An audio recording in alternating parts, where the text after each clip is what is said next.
Gut, im letzten Teil unseres Taktik-Corner wird uns Jürgen Brandstätter ein bisschen Einblick geben in die Taktik. Wir wollen auch damit zeigen, dass in Amateurvereinen taktisch schon sehr, sehr gut gearbeitet wird. Wir haben uns das Thema Spielaufbau heute vorgenommen und ja, Jürgen, bitte sag uns noch mal zu dem Thema Spielaufbau, wie stellst du das vor? Also wie es anhand von unserer Mannschaft ist, wir spielen mit Viererkette, ja, in dem Fall, wenn man es jetzt da so anschaut, mit einem 4-2-3-1.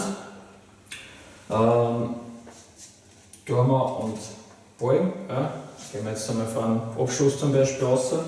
Und der Tormann den Ball ins Spiel bringt, gibt es für mich zwei wichtige Komponenten. Ist der Gegner hochstehend, ist er tiefstehend, ja, spielt die Pressing, spielt es kein Pressing, ja, was natürlich vieles vereinfacht beim Spielaufbau in der ersten Reihe. Wie gesagt, wie ist meine Mannschaft? Also ich rede jetzt natürlich von meiner Mannschaft, wenn ich sage, okay, ich habe technisch versierte Spieler und ich traue ihnen den Spielaufbau zu, dann würde ich das so handhaben. Ja, gehen wir mal aus zum Beispiel, dass da geht, dass der Gegner mit einem 4-4-2 zum Beispiel spielt, ja, und die Pressing-Situation sucht. Ja, das heißt, ich spiele zum Beispiel, der Tormann spielt auf den Innenverteidiger, die Außenverteidiger versuchen, so wie es im modernen Fußball schon so gang und gäbe ist, schon sehr hoch zum Stehen, ja, dass sie die Vorderen schon noch höher positionieren können und da den Raum ein bisschen aufmachen. Und so, umso größer das Spielfeld, umso leichter ist er dann Räume zum Schaffen. Ja, und da kommt es dann eben darauf an, ob die Spieler jetzt draufpressen oder nicht, ja, ob das dann 3 sind oder 2, gehen wir mal von 2 aus zum Beispiel.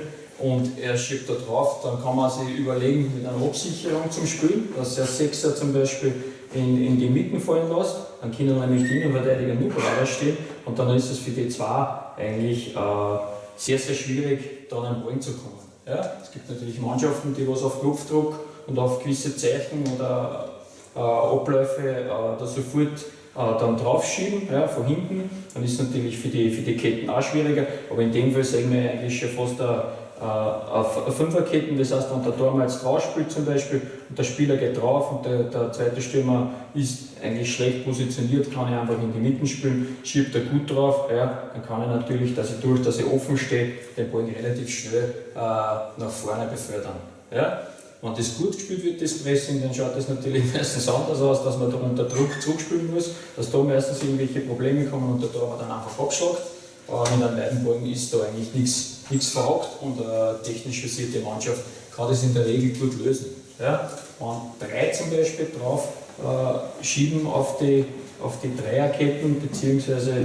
auf die Viererketten, je nachdem wie ich da stehe, da will ich auf jeden Fall dann sowieso mit einer Absicherung spielen.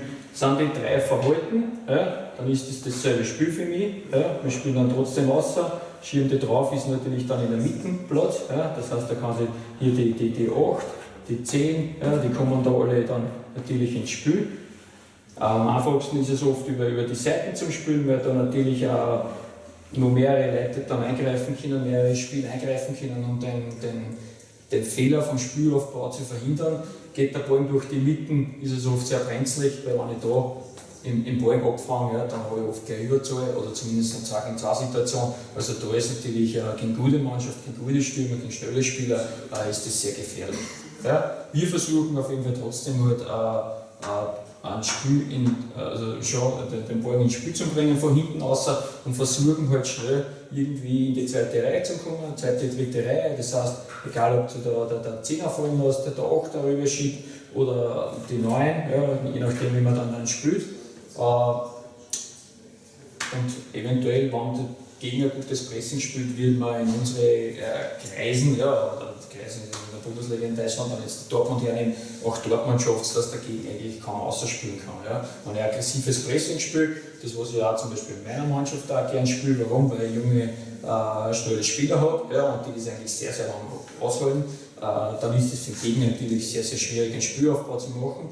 kann man zum Beispiel in unserer Liga Heinfeld zum Beispiel rausnehmen, die das sehr gut lösen, weil die auch sehr, sehr gute Fußballer haben. Ja, und wenn man denen die Räume in der Mitte gibt, dann überbrücken die relativ schnell die zwei Ketten, ja, und sind relativ schnell am gegnerischen 16. Also die machen das eigentlich mit Bravour. Ja, die sind da schon eingespielt, weil die Viererketten und die Mittelfeldspieler, was sie so was sind, eigentlich schon relativ lange beieinander. Und da merkt man halt, dass das schon sehr eine gute Struktur hat. Ja, im Amateurbereich hat man natürlich nicht immer große Plätze, nicht immer super ebene Plätze. Wenn ich jetzt auf einen Gradacker komme, sozusagen, was ist da die Devise beim Spielaufbau? Es ist am Ende von der Saison, also im November, wie wir das zum Beispiel gehabt haben, war das natürlich schon sehr schwierig. Gott sei Dank war es da eigentlich immer feucht, wo der Ball ein bisschen besser rennt, ja. Aber auf einem harten, sage ich mal, bugelten Platz ist das natürlich sehr wohl ein Thema, weil wenn ich einen Spielaufbau mache und ich brauche da 2 Sekunden, bis ich den Ball verarbeite und ich komme von 15 Meter angespringt, der Stürmer mich anspringt von 15 Meter, dann ist der sofort da. Dann kriege ich natürlich Drucksituationen, dann spiele ich den nächsten, spiele vielleicht nur blind, weil ich einen Ball im Kopf habe, ja, und der zweite Stürmer ist da. Das heißt, im Spielaufbau sollte es schon so sein, dass man keine Tore kriegt. Ja. Das war ein Hauptaugenmerk von mir, dass man im Spielaufbau nicht selber die Tore schießen, weil es ist schwer genug, ein Tor zu erzielen. Und dann immer hinten nachrennen durch einen billigen Touch, ist das sehr schwierig. Wir versuchen aber, wie gesagt, trotzdem da nicht immer gleich den Ball hoch nach vorne zu schlagen, ist aber manchmal einfach vom Platz und auch vom Gegner her geschuldet. Und dann ist es natürlich auch wichtig, dass du dann einen Plan B hast. Ja, entweder, dass du, wie gesagt, gleich da ins Zentrum reinkommst und einen technisch versierten Spieler hast, der was halt der Ruhe am Ball ausstrahlt, das ist auch wichtig für die Mannschaft. Oder man spielt ihm wirklich die langen Bälle, ja, wo man dann mit schnellen Spielern halt dann agiert, ist ein unglaublich gutes Mittel. Ja. Bayern gegen Dortmund. Bayern spielen eigentlich immer klein seit Guardiola, haben dort, glaube ich, mit 3 lange Bälle eigentlich das Spiel entschieden. Am Anfang mit Boateng auf Lewandowski und auf Müller. Wenn man das als Beispiel hernimmt, ist er wirklich sehr schwierig zum Verteidigen. Nehmen wir das Beispiel auch zum Beispiel Champions League her, 90. Minute, es kommt der lange Ball, es wird weiter gescherzelt, was natürlich auch bei uns sehr oft passiert und ist er wirklich sehr schwierig zu verteidigen.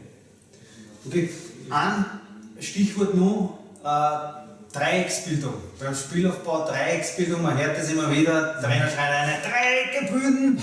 Ja, was kann man sich als Zuschauer da vorstellen? Was bist du gemeint? Ja, das gibt es eigentlich schon seit dem Krieg und ist eigentlich das Einzige, was sich nicht verändert hat. Mit Dreiecke bilden, das sind überall Dreiecke. Ja? Und jetzt zum Beispiel, das ist ein Dreieck, das ist ein Dreieck, das ist ein Dreieck.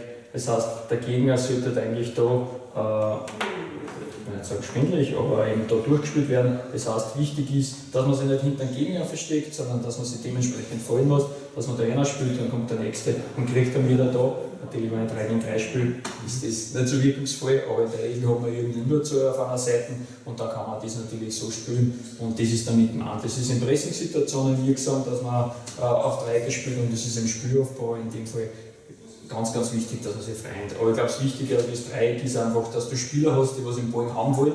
Ja? Wenn ich dem Gegner immer nur den Rücken zeige, dann hat er keine Spielmöglichkeit und ist für den Gegner halt extrem schwer, leicht zum Verteidigen. Okay, dann herzlichen Dank für die Taktikschulung. Ja, ich bedanke mich bei dir für dieses Interview. Ich wünsche euch alles Gute für die neue Saison, die kommende Saison. Ich hoffe, ihr erreicht eure Ziele und vielleicht sehen wir euch ja nächstes Jahr in der 2. Landesliga mit dem Trainer Brandstätter. Danke, gell? Dankeschön.